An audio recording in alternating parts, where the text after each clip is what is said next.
Waxwork is a 1988 horror comedy from director Anthony Hickox. The movie has a very solid cast. Zach Galligan from Gremlins, Deborah Foreman from Valley Girl, Michelle Johnson from Blame It on Rio, Dana Ashbrook from Twin Peaks, John Rhys Davies from Lord of the Rings, Miles O'Keefe from Ator, and David Warner from The Omen, and about a zillion other movies. The film opens with the Benny Goodman version of Sing Sing Sing, while some unfortunate guy is having his head shoved into a fire.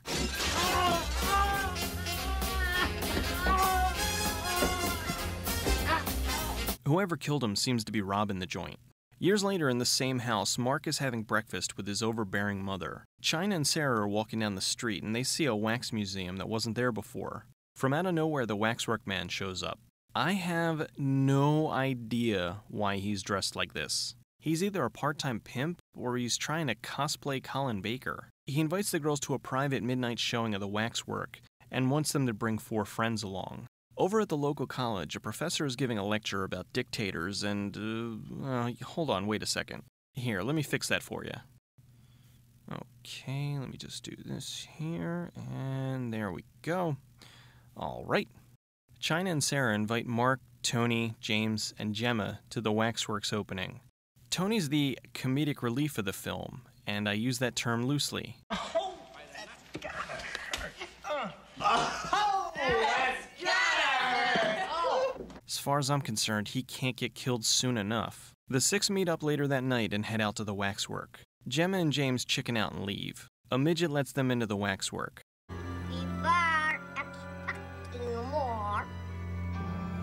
They each wander around and look at the statues that can't seem to stand still. Tony drops his lighter into one of the exhibits, so he crosses the rope to get it. When he does, he steps into an alternate dimension. He sees a house and heads in. Once inside, Gimli transforms into a werewolf. Just as some hunters show up, the werewolf bites Tony. One of the hunters gets killed, and the other shoots the werewolf with a silver bullet. Tony starts to change, so the hunter shoots him as well. Thank God. Outside of the exhibit, we now see that Tony has become a part of it. China sees a Dracula exhibit and decides to investigate. She enters and is immediately taken in by his charm. She sits down to enjoy a nice bowl of raw meat. Raw meat.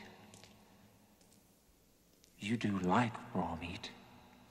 The raw meat was actually plums and corn syrup mixed with red food coloring. After eating, China is taken to her room. She's attacked by the Count's son Stefan and runs to the basement. While there, she finds her character's fiancé and realizes that she just ate his leg. Stefan shows up and tries to bite China, but he's stopped by a vampire's greatest enemy. A table.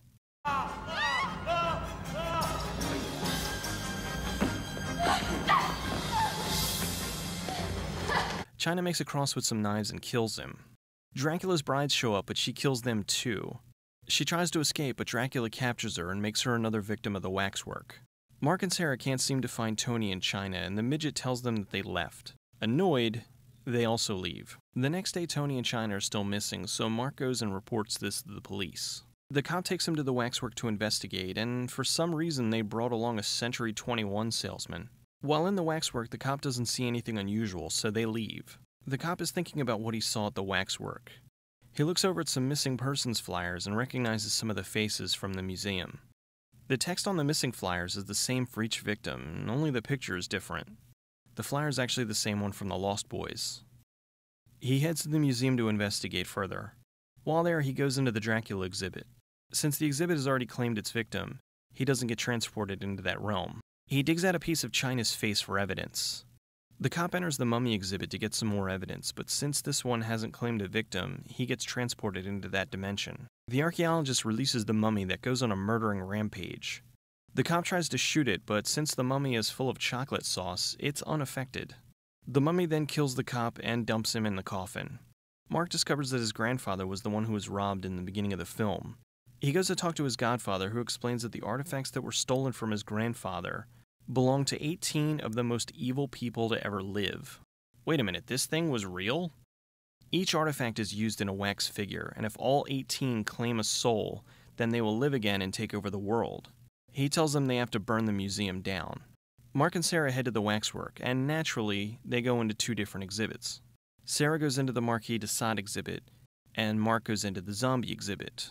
The Marquis de Sade ties up Sarah and begins to whip the hell out of her. That's the director playing the role of the prince. The zombie exhibits in black and white is a nice little homage to Night of the Living Dead. The zombie exhibit scene was filmed in Griffith Park, Los Angeles. Due to time and budget constraints, they only had one night to shoot this scene. Mark is grabbed by one of the zombies and cuts its hand off. He manages to make it out alive, and then heads into the Marquis de Sade exhibit to rescue Sarah. Sarah really seems to be enjoying the whipping. Mark tries to rescue her, but Sarah is a naughty girl and doesn't want to leave. I must say, your girlfriend gave us quite an entertaining show. What a slut she is. He finally snaps her out of it and they escape. Unfortunately, while these two were trying to escape, the Waxwork man was able to get more victims, and the whole museum then comes to life. This line is stupid. Run! Run! There's nowhere to run! Just when all hope seems lost, Mark's godfather and the elderly brigade show up to stop the killers before they escape. A huge brawl ensues. How powerful can these guys be? This is supposed to be 18 of the most brutal killers in history, along with their minions, and they get defeated by 2 teenagers and a bunch of old people. Mark's having a duel with the Marquis de Sade, and this time Sarah rescues him. Mark's godfather shows up and shoots the Waxwork man, but then the werewolf rips his head off.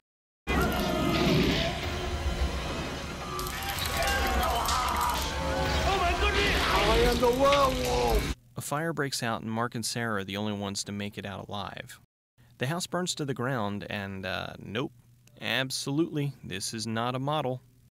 The zombie hand that Mark cut off is sifting through the rubble, and it chases after them. The 18 Waxwork figures were each dedicated to something from classic horror.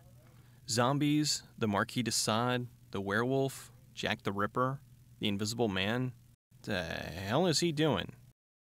Phantom of the Opera, Alien, Invasion of the Body Snatchers, a witch doctor, a witch, a golem, Dracula, a sideshow freak, Dr. Jekyll and Mr. Hyde, the Mummy, Frankenstein, and a backwoods killer. Originally they wanted to use some characters like Jason Voorhees and the alien from The Thing, but when they couldn't secure the licenses, they changed them to something else. But since they never called them by name, not even in the credits, they sort of sidestepped the legal issue. They did manage to squeeze in some references here and there, like this one from Little Shop of Horrors.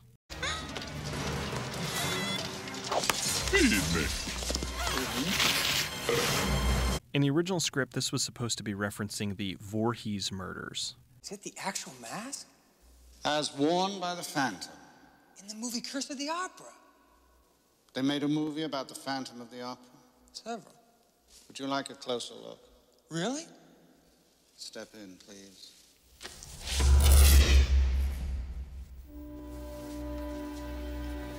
They'll make a movie about anything nowadays. I bought the Region 2 DVD over the Region 1 because the Region 2 was widescreen. I was really annoyed though to find out that this version was censored, so I begrudgingly ordered the Region 1. The worst is the vampire sequence. The original was really bloody.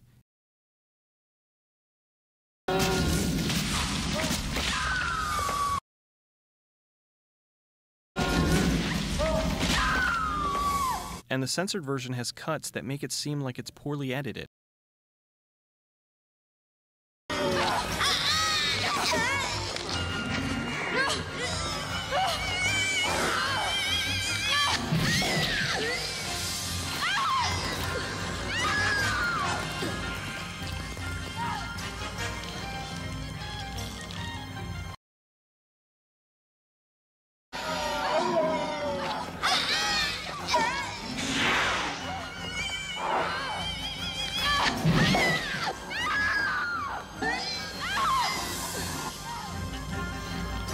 While the basic structure of the film is good, some of the dialogue ranges from funny...